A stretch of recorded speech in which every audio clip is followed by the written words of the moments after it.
Good morning, CNG 132. Welcome to Monday, and we are starting week 13. Make sure you get that test taken care of out of the way. If you forgot about it, that's okay, because there's always Kaplan, Kaplan, Kaplan, Kaplan. Um, this week we start one of the first, well, I should say the last three chapters of the book, which are this week the first chapter is starting to tie everything that we've learned um, together, and we start to see how all the components meet and start to wrap up the book. And once again, this semester we covered a lot, um, and we didn't go very deep because a lot of the aspects are then looked at in other classes. Like it's a I just got done making a video for 125 network protocols. Network protocols. There's a whole security layer just about protocols. What protocols you allow on your network, what you allow to pass through. What security protocols do you have within your network topology? A lot of different ways to start looking at security as it relates to other classes. And once again, a whole lot of information, huge amount of information thrown at us this semester, which you'll definitely start to see resonate out of other classes. And when I say resonate out of, it's kind of like, I guess, gold panning, where all of a sudden, you're in a server class and they say something, you're like, oh, I remember that from securities. Um, and we have one essay due this week. We have our security policy writing assignment. For this writing assignment, if I can get it to open on the first try, you are developing our security policy outlining two policies of your choice, of their choice. The assignment will be over 2 pages long. Examples can be found at sans.securitypolicies.org. Let's check this to see if that still works. Do not copy and paste. This is plagiarism. It's illegal. You'll get kicked out of school.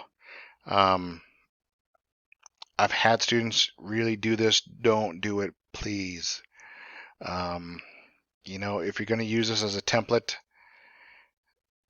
uh, remote access policy. Yeah, sure. We'll open this as a document. No.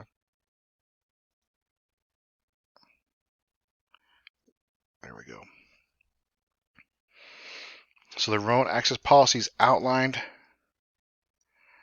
and it's okay to use the same headings: overview, purpose, scope, policy. You can use some examples out of the requirements, or you probably should use some examples out of the requirements. Policy compliance. How are you going to stay compliant?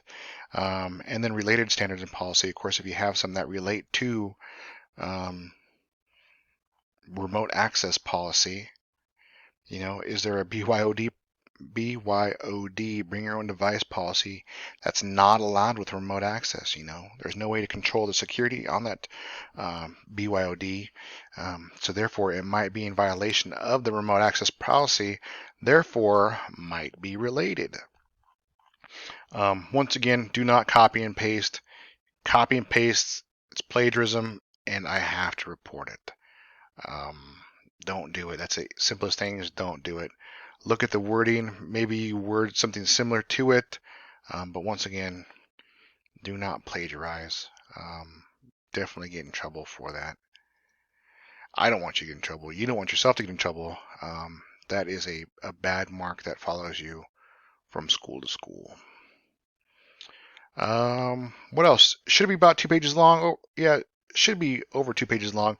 Once again, you're just using those key points, those headings, and maybe just writing a sentence or two about your security policy, how it's going to be in place.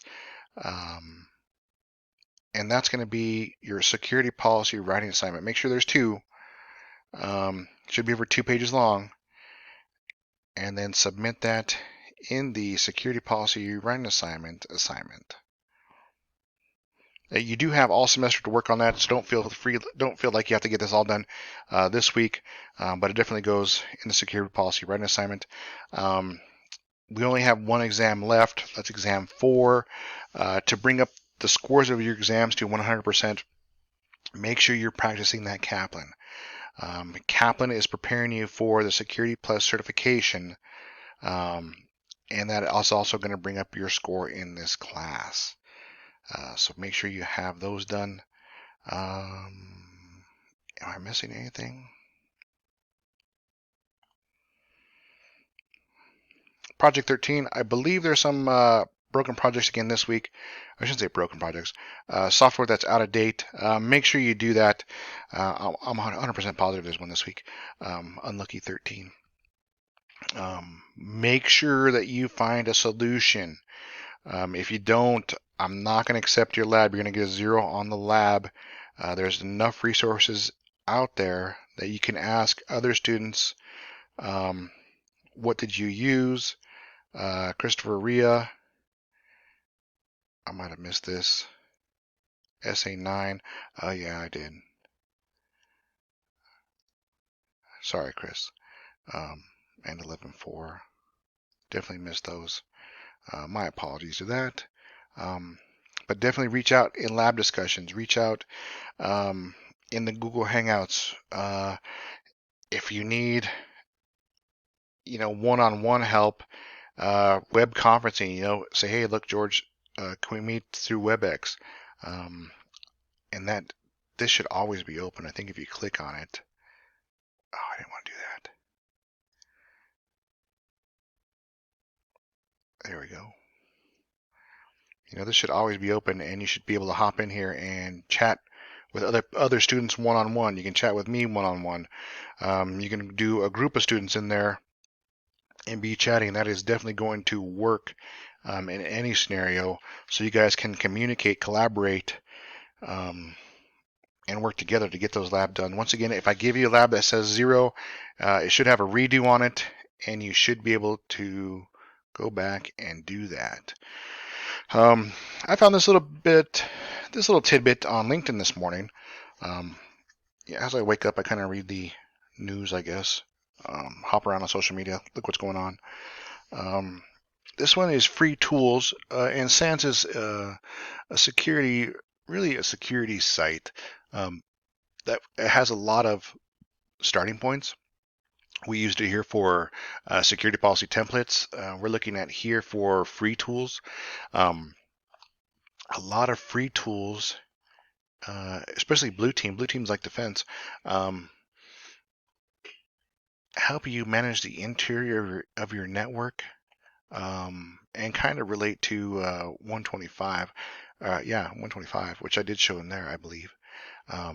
But it tells you basically what the tool is, the description. These should be free tools. Yeah, free tools for this. So here we have blue again. This is gray, so this is digital response or digital forensic incident response. And then we have red, pen test tools outside of the network trying to get in. Really cool stuff. So if you're bored this summer, definitely pick up one of these and look at it. The SANS Institute also has courses that you can take.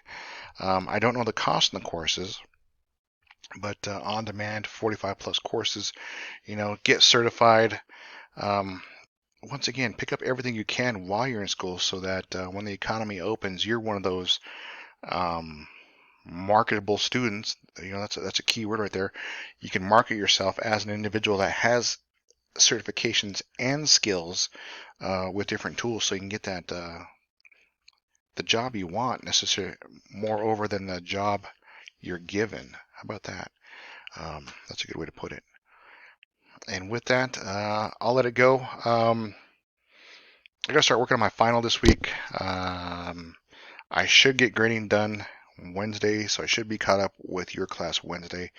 And that's it. I'll leave you guys at that. Oh, make sure at this point you have an exit strategy for this course. In this course, we do work all the way up to the buzzer, unlike 125 and 124, where we do have a little bit of downtime at the end to get caught up. In this course, we will work all the way to the end, plus those 2 days at the end. So our class will end May 11th. And if you look at that, that should be a Tuesday, April, May 11th, or Monday. That should be a Monday. I'll turn in grades hopefully the 14th, that Thursday, if everyone's submitted everything and haven't have any emails. But the grades should be in at that point. Make sure you have everything in order. If you don't, make sure you reach out to me. There's a lot of different case scenarios that you may fit in this semester. So let's make sure that you pass this class with the appropriate score you need, and get that situated. With that, guys, have a good week, and I'll talk to you soon.